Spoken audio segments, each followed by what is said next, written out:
Well, I would like to step back and talk about why America is losing confidence in the fight against COVID, if we've seen that polling. And I think it has to do with everything we just heard here.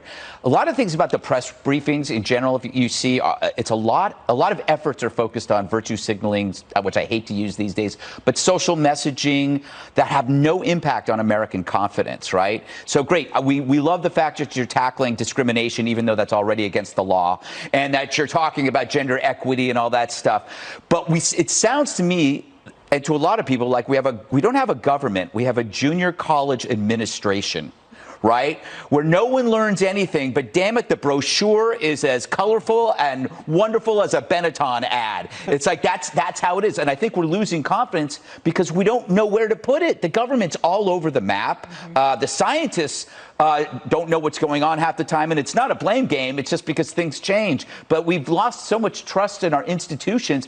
I also find it interesting that, you know, when they're talking about the unvaccinated and the vaccinated, the topic of race has totally disappeared.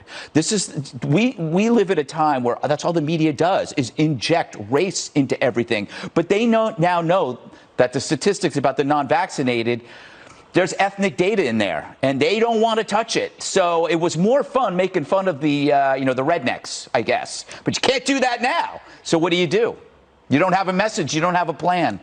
Yeah, I believe we have some of that chart that Greg just mentioned. 60–70% of Black Americans and Hispanic Americans in New York City have not been vaccinated. And if you're going to have, Dana, a mandate here, that means millions of Black and Hispanic New Yorkers are not going to be allowed to work out and go eat inside a restaurant. Or what if they own a restaurant? Or what if they own a restaurant or work in a restaurant? Or own a Planet Fitness, Jesse.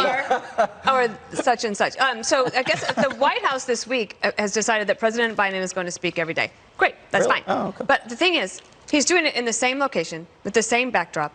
It's the same thing. I watched the whole thing today. He gave so many numbers in the first 12 minutes and there's this number and that number. I was completely lost. I'm like, what is the news here? What are you trying to say? And it's almost like they just need to have a Nixon goes to China moment. So he should go to a red state. That's where Wuhan came from. Why would he go to China? No, that's true. Not literal China, but something that would be unexpected. Yeah. Like, go and do something that will actually get some news. Or maybe go to Hollywood. Sister soldier moment. Some of the people. A sister soldier moment. That was a better analogy. Actually, I thought Nixon going to China was a great analogy, and I didn't ask permission for it. And I thought it was going a to keep moratorium powering through. The other thing is that he tried to make this news on the rental moratorium. Watch this space. Today, the far left gets on the phone with the Treasury Secretary, Janet Yellen, and basically says, can you help us? Can you do something? And she gently said, Congress, you've known about this for 3 months, and you didn't do anything. You need to do your job. Just now, the president said he's talked to constitutional scholars. Some say it passes muster, some say it doesn't. So what are they going to do? They're going to have the CDC issue yet another moratorium. It will likely be seen as unconstitutional, but not for 3 or 4 months. So then what have you done? You've not helped any of the landlords. You've not helped any of the renters. And meanwhile, the states sit on all the money that we've already given them, and they're not giving it out to anybody to help anyone. Right. Geraldo, to be fair to Dana's point, not just the backdrop, he looked exhausted and clearly having trouble reading from the teleprompter. He just didn't have it today. That was very, very clear. And you're not going to be able to persuade Americans when you deliver a performance like that. I do not disagree. I think that he was much less effective than he was in recent weeks. A couple of quick points. One is that the two macho, defiant governors, Abbott and DeSantis, have now to face the reality that their states lead the league in COVID infections and hospitalizations. So, you can say I'm a Republican and I'm all for individual rights and, screw the state getting involved. And now people are dying in Texas and Florida. And I submit to you that that's not. Are they dying? That's not a random fact. They're being hospitalized. But thank you for pointing that out. The other thing I want to say about de Blasio, I don't like de Blasio at all. He has run this city into the toilet.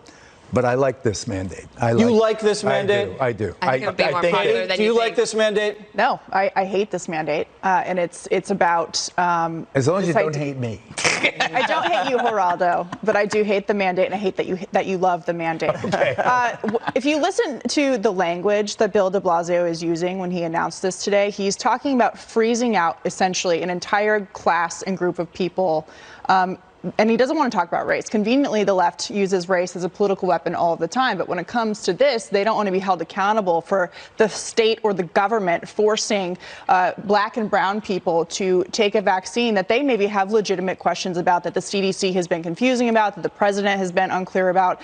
And yet now they are saying that your livelihood is going to go away if you don't submit to this mandate by the government. And when he talks about creating a subclass and that you'll have a better life if you do take this, meaning the opposite is, well, your life is going to be miserable if you don't, I think that that's a big problem for the long term outside of COVID, considering all of the things the government has said they have the power to do over the last year, whether it's shutting down churches, taking away other constitutional rights that you have. That's a larger issue moving forward. But on the issue of Ron DeSantis, real quickly, there's this new thing called DeSantis derangement syndrome. He was the one who was able to protect his seniors, get them vaccinated when the vaccine came out, and keep his economy open in Florida. And the White House is looking at him for 2024, which is why they bring it up every single day in the briefing room to attack him. And if you want to talk about rising cases, they're in a free society, which are now the red states, there is risk. People will get sick from things. Not everybody, but this idea that nobody's ever going to get sick again is absolutely ridiculous. Well, it's not going to happen. Just let her have the last word, Geraldo. We got to pay some bills. Up next.